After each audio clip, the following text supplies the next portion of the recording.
Гори, гори, моя звезда, звезда любви, привет моя. Анна Германдын таласта калган балалыгы. Буга чейин жашыруун жабык келген тарых бүктөмдөрүн айрым адамдардын тагдыры аркылуу айтып беребиз. Жерден жер которгон советтик немистердин башына түшкөн мүшкүл СССРдеги 3 жолку аргасыз көчүүнүн азап тозогу ушул кезге чейин көпчүлүктүн баам сыртында калып келаткан темалардан. Анна Герман ырдап атканда ар бир угармандын көкүрөгүнө сагыныч менен арман толуп толкундап турчу. Кайдадыр тээ алыстан унутулуп калган арман пайда болчу. Анын үнү көңүлдүн тээ тереңинде калган армандуу сезимди козгоп ийчү. Баары жашып кетишчү. Жашчы жарык, жаркын жылдызым, махабатым, сүйүүм, нур кызым, жалгызымсың, жашым акпасын. Таба албасмын сенден башкасын. Түбөлгө батпас күнүмсүң, ырдаганда өчпөс үнүмсүң. Сен ошолсуң. Бул ырды Анна Герман атасына арнаганын бир да угуучу билчү эмес. Махабатым, сүйүүм, нур кызымды атасы айтчу. Аны СССРдин Ташкент деген шаарында 1937 жылы жок кылышкан. Анна үчүн булар жөнөкөй бир роман семей эле, ырайымсыз жок кылынган атасына арналган кызынын арманы болчу. Анна Герман чыгыш Европа менен СССРде көптөгөн угармандардын сүйүктүү ырчысы болгон. Анна Герман Совет заманында аты аталбагандардын бири болгонун анда ким билиптир. Анын тек жайы немистер менен голландиялык меннониттер тукумунан чыгат. Угармандар болсо аны ырчылык өнөрүнүн аркасы менен атактанка жетишкен поляк ырчысы деп гана билишчү. СССРдеги немистердин мүшкүлү.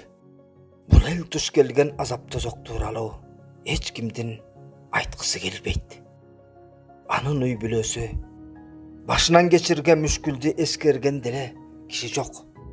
Шордуу калп кезинде немис болгон үчүн эле эл душманы деген жарлык тагылып куугунтукка алынышкан. Башында Орусиянын аймагында, а кийин СССР заманында жер которууга мажбур болуп жашашкан. Башында меннониттер, Нидерланд менен Германиядан чыккан калк, уруш жаңжал, согушту жактырбаган тынч эл, диний ишениминен улам колуна курал кармабаган жөн жай пенделерди Каныша Екатерина II Т-18 кылымда Орусияга келип жашоого чакырган. Ал кезде аларды аскерге чакырышчу эмес. Ошол эле себеп менен алар 19-кылымдын экинчи жарымында Орто Азияга көчүп келишкен. Бул жерде аларга жер берилген. Жоош момун калкты аскерге да алышкан эмес. Алгач немистер Кыргызстандын Талас жана Чүй өрөөндөрүндө отурукташат. Иштин майын чыгара иштемчил мыкты дыйкан калк экен.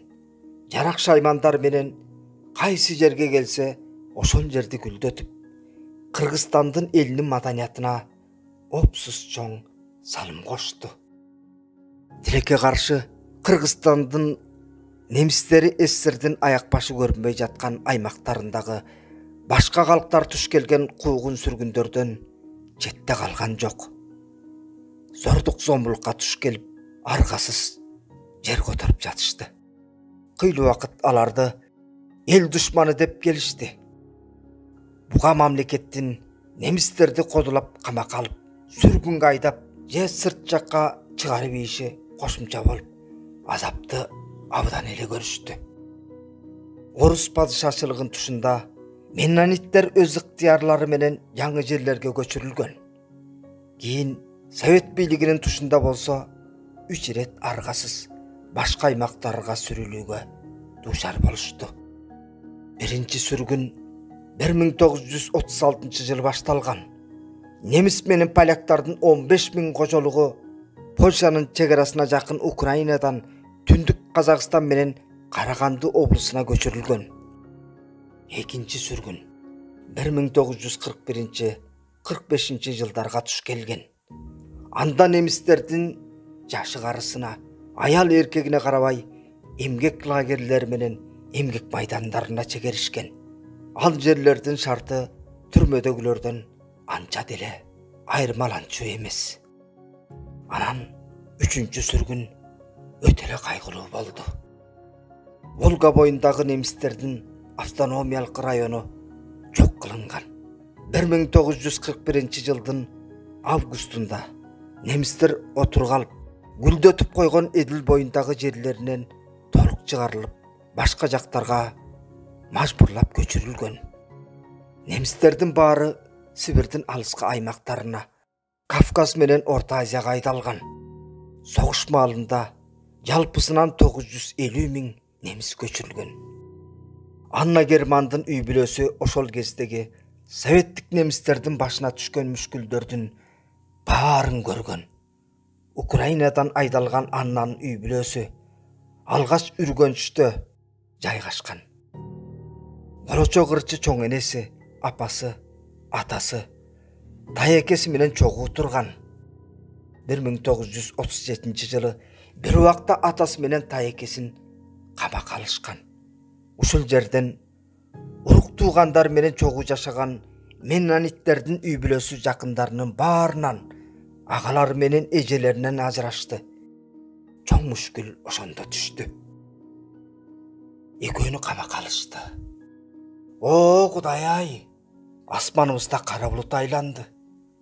Менде кандай коркунуч пайда болуп, маанайым чөккөнүн айта албайм. Энтиге чуркап прокурорго бардым. Төрөтүм жакын калган. Ушул жерден камалгандар тууралуу жакшы кабар угам го дегем. Күйөөм Евгений Герман менен иним Вильмар Мартенс кайда экенин сурадым. Мага мынтип айтышты. Күйөөңүздү 10 жылга кат жазуу укугунан ажыратып, сүргүнгө айдадык. Эмне үчүн? Эмне үчүн? Мага жооп беришпеди. Мен артынан бара аламбы? Жок, деп эскерет кийин аялы. Атасы Евгений Германды Ташкентте жок кылышкан. Кийин тайекесин атышыптыр. Ирма Аннанын апасы. Кенжеси Фридрих чарчап калган. Кызы ичкелте дартынан чалдыгат. Бардык жерде немистерди куугунтуктай башташкан. Ирма апасы менен кызы Аннаны алып Кыргызстанга, мурдагы Орловка, азыркы Актөбө айылына келген. Талас. Такай коркунуч алдында жашаган немистер бири-бирине кайсы жерде улутташтары чогуу жашаганы тууралуу маалыматтарды айтып турушкан болуу керек. Бул дөзүнчө бир немис почтасы го. Ошентип Ирма апасы менен кичинекей кызын алып Кыргыз СССРнин Талас облусуна качып келет. Бул жерде касиеттүү Талас жериндеги 4 айылда жарым кылымдан ашуун убакыт меннониттер менен башка келген калктар көп болчу.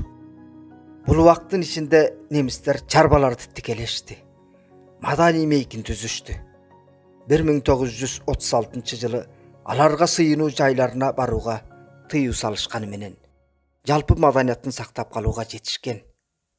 Согуш башталганы топуктуу элдин кыйласы азайып, экономикалык жагдайы начарлады. Сактык менен кошо коркуу сезими күчөгөнү ал кезде байкалып турчу. Мунун баарын бизге Талас облусундагы Актөбө, мурдагы Орловка айылындагы география мугалими Израиль Кондубаев менен мектеп директору Акчалуулу Дүйшөн айтып беришти. Анна Германдын музейин түзүү идеясында Израиль көтөрүп чыккан.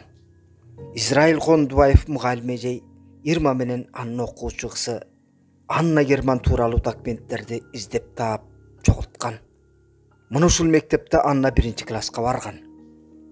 Мугалим Ананда ышкылуу изилдөөчү Израиль Кондубаев немистер, поляктар, орустар, кыргыздар тууралуу материалдарды иликтеп, айылда жашаган баардык улут өкүлдөрү жөнүндө маалыматтарды чогултуп, айыл менен айылдыктар жөнүндө кенен баян жазууда.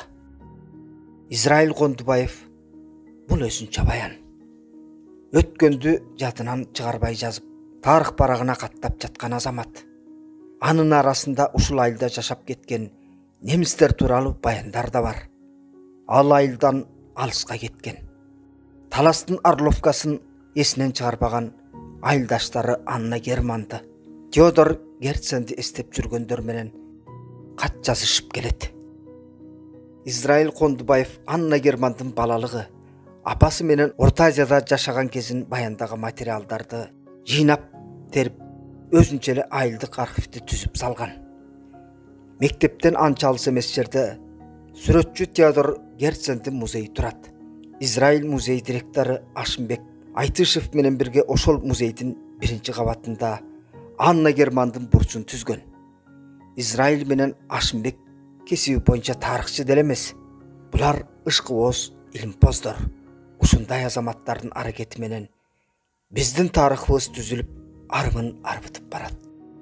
Таласта ирма көптүн арасында билинбей калышы мүмкүн деп ойлогон. Ошондон улам ал фамилиясын апасыныкына өткөрүп, Мартенс болуп алган. Айылдагы мектепке мугалим болуп орношуп, турмуштун кыйынчылыгына баш бербей, тиричилигин өткөргөн. Кыйын кезең болчу. Согуш аш-жалаңаш заман, кычыраган аяздуу күндөр. Аннанын апасы Ирма ал күндөр тууралуу күндөлүгүнө мынтип жазган. Колма тийчүү бир сындырымдан, кара буудайдан жасалган кара нан эле.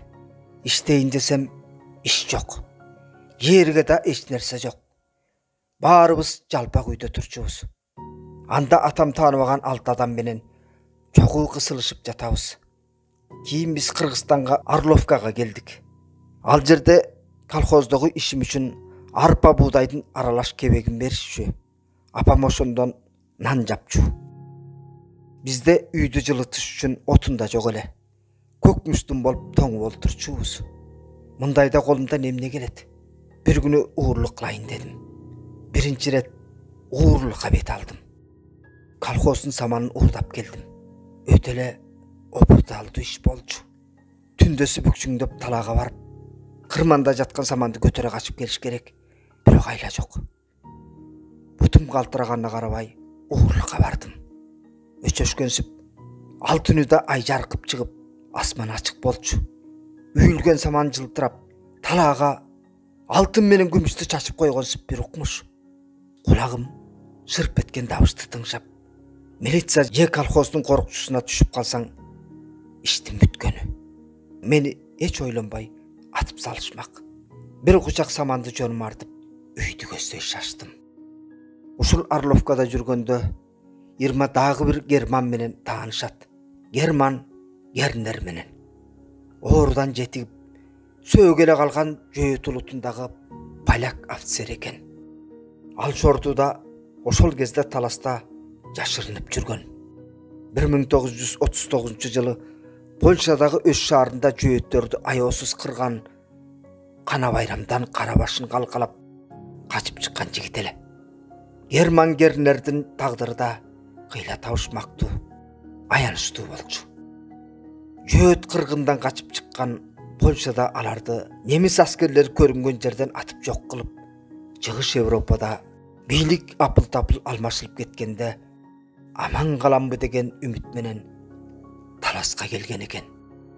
Бул жердагы жергиликтүү немистер жардам кылып, азаздан өзүнө келе баштайт.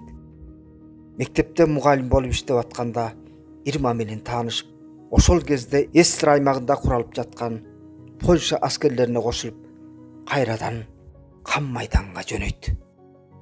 Ага чейин Кыргызстанда калып аткан советтик немистерге жардам кылып, Ирма менен жасалма никеге туруп, аны аялым деп калтырат. Ирманы баары бир немистер үчүн түзүлгөн эмгек лагерине жөнөтүшөт. Бирок 1946-жылы Герман Гернерге турмушка чыккандыгы тууралуу күбөлүктүн пайдасы тийип, Кичинекей кызы менен апасын алып Польшага туш келет. Ömür boyu alar German gernlerge ыраазы болуп жашашат. Бирок тагдыр жолу аларды кийин жолуктурбаптыр. Мына ушул жерден ырчы кыз Аннанын жылдыздуу тагдыры башталат. Курбу кызынын туулган күнүндө ал католиктердин айтылуу Аве Мария ырын ырдап, ошону менен таанымал ырчы болуп чыга келет. Ырчы кыздын жан дүйнөнү толкундатчу укмушуну, пенде баласынын тереңде катылган көңүл сырын козгоп, укмуштай таранты үр ачат.